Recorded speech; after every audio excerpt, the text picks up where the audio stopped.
सभी को राम राम। नमस्ते दोस्तों, आप सभी का स्वागत है आपके अपने YouTube channel language with Shiv Chhattisgarh में।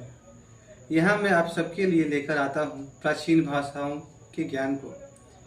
इस कड़ी में मैं आपको ब्राह्मणी स्क्रिप्ट में प्रयोग किए जाने वाले स्वरों एवं क वर्ण से ट वर्ण के व्यंजनों का स्पष्ट करूँगा। आशा है कि आपको मेरा यह प्रयास पसंद आएगा, और यदि आता है तो कृपया सब्सक्राइब कर मेरा मनोबल बढ़ाएं, ताकि मैं आप सबके लिए ऐसे ही भाषाओं के ज्ञान का पिटारा खोल सकूं। यदि इस वीडियो पर 1000 लाइक आते हैं तो मैं अशोक के अभिलेखों को डिकोड करने की कोशिश करूंगा। तो चलिए मैं प्रारंभ करता हूं। सर्वप्राचीन मौर्य काल में किस तरीके से ब्राह्मी लिपि की शुरुआत हुई थी, इसकी शुरुआत हम करेंगे कुछ अक्षरों से। यहाँ आप देख सकते हो ब्राह्मी वॉवेल्स को मैंने स्पष्ट करने की कोशिश की है आप सबके समक्ष।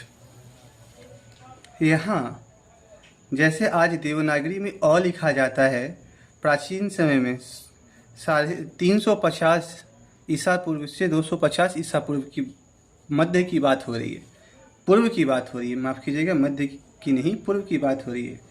और यह है प्री मौर्यन एज, यानी जब मौर्य संस्कृति की शुरुआत ही हुई थी, मौर्य शासन की जब स्थापना ही हुई थी, तभी से हम इसको देख सकते हैं। जैसे कि आपको पता ही है, मौर्य राजवंश की स्थापना चाणक्य के शिष्य चंद्रगुप्त मौर्य के द्वारा की गई थी।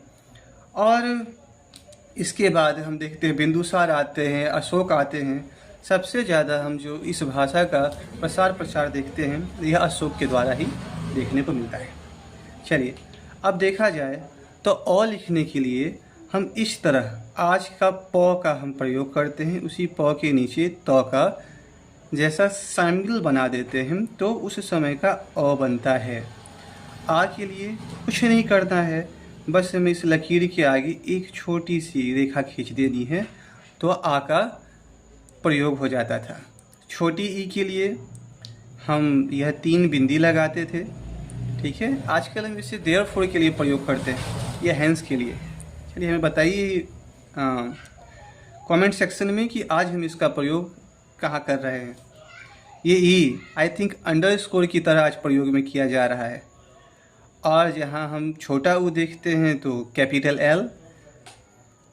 दीर्घी ऊ यानी बड़े ऊ के लिए उस समय कोई भी सिंबल का प्रयोग नहीं किया जाता था।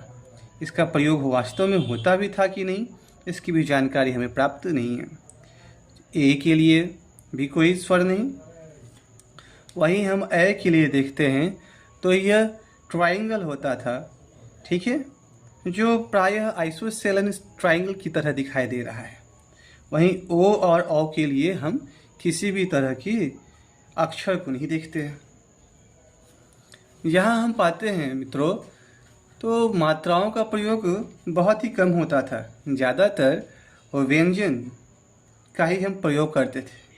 यहाँ हम आपको क वर्ण से ट वर्ण तक की पूरी जानकारी दे रहे हैं। ट के बाद हम अगले क्लास में करेंगे।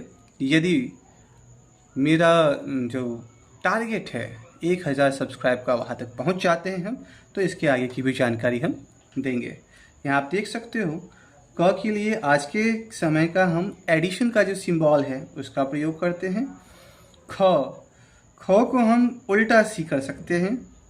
ग को हम सी को बिल्कुल ही वर्टिकल कर देंगे तो हमें ग मिलता है। घ आई थिंक ये किसी नाक के शेप की तरह दिख रहा है। अंगह का प्रयोग यह आधे धनुष की तरह था।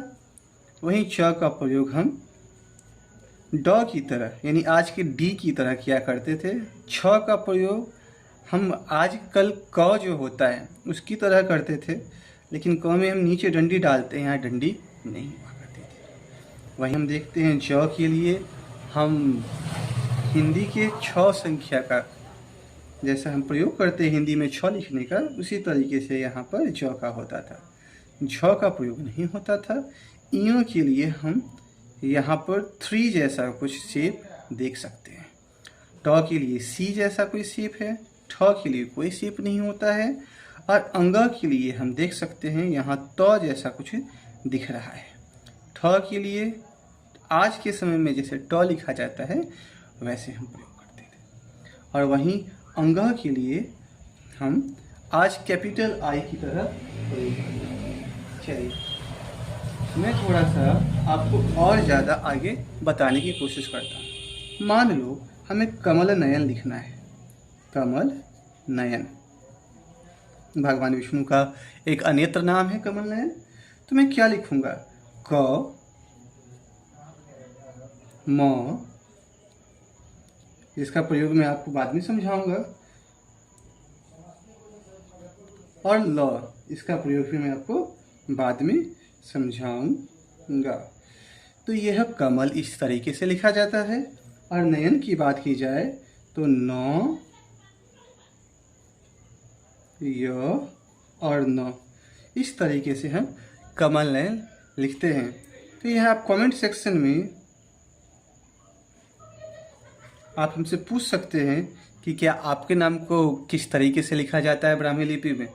और भी किसी तरह की शंका हो या फिर कोई सजेशन हो तो आप मुझे मेरे इस वीडियो के नीचे कमेंट में जानकारी दे सकते हैं या मुझसे संपर्क कर सकते हैं। Thank you.